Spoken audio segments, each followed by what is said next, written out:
opening this week, brought to you by our friends over at AMC. Natasha, what's coming out this week that we might see? Okay, well, Don't Breathe is coming out this week. Rocky, played by Jane, Levy, Alex, and Money, are three Detroit thieves who get their kicks by breaking into the houses of wealthy people. Money gets word about a blind veteran who won a major cash settlement following the death of his only child.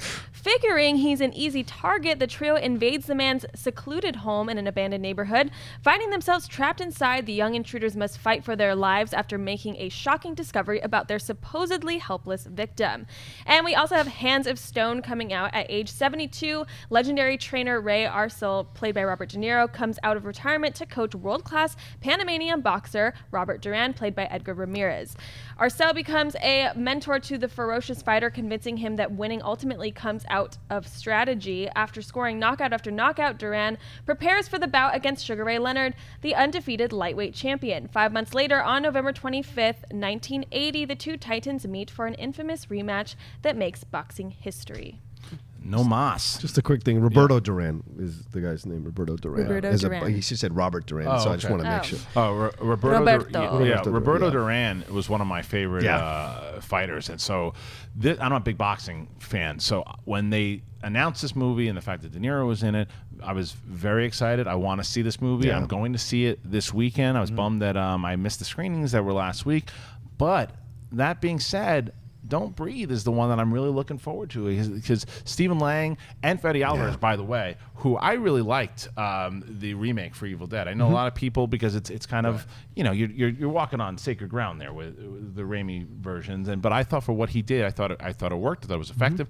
And hearing Stephen Lang and Fede Alvarez talk about it, and if you can watch that interview, by the way, with Perry, she interviewed the two of them, and she was raving about it. Campy is raving about that movie. Riley's raving about this movie. Everyone loves this thing. I cannot wait to see it, from not only the story, but from the way they're talking about how this movie was shot, the way it's a refreshing movie, and people are already putting it on their top 3 of the year from everyone that I spoke to. So I'm excited to see it, but I'll probably see both of these. How about you? Yeah, absolutely. I'll definitely see both of these. I think anything where kids getting their comeuppance for doing a bunch of crap to a veteran, I'm happily on board with this, especially if you put Stephen Lang in there, who I've been a fan of his since Band of the Hand. Michael Mann's Band of the Hand from the 80s. I'm such a massive fan of Stephen Lang. And you're right about Alvarez. Like the stuff he did with that Evil Dead was so interesting. And Jane Levy was it Jane Levy, the girl from Suburgatory? She was fantastic in that film. And so it's so good to see him have something like this. And this looks like one of those and even the poster itself gives you the vibe of what this film is going to be. And yeah, like Christian, I was a massive Roberto Durán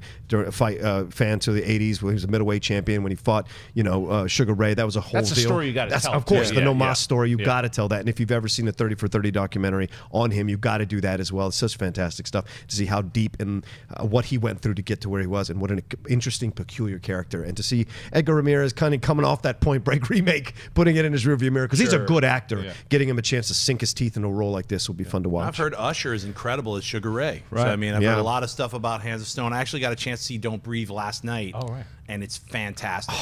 I think it's one of the best horror films to come out this entire year. Wow. I haven't seen one to beat it yet. Literally jumped out of my chair 4 times. I was yelling at the screen with a full audience of other people don't know! There's moments in this where you can't help but and I hate talking during the movies and stuff, but this is really a film where you feel kind of interactive with it, and you and the entire audience is experiencing this kind of sheer terror. Cable rocks in this movie. Stephen Lang, you're great. And I don't want to give anything away. I think if you've seen part of the trailer, it gives a little bit too much away. So just go and seeing this movie literally blind, and you will enjoy it, because it's a really tight, tough film. It's incredibly well directed by Fede. I like to call it Evil Cabin. I don't call it Evil Dead, because I'm an original old school trilogy fan. Because the Evil Dead remake did not have any comedic elements to it, it felt like it was lacking what the Evil Dead franchise itself has. It's an incredible film. It's a great horror film. It's really gory. It's really gross. It's great. It's just not Evil Dead to me, but I still love the film. I just don't like that it's called Evil Dead. So as a horror fan, great movie. As a Evil Dead purist, as an Evil Dead purist, I wish they called it. So I refer to it as Evil Cabin. But this guy is an incredible director, and he just cemented it with this film. I highly recommend running to see this on Friday.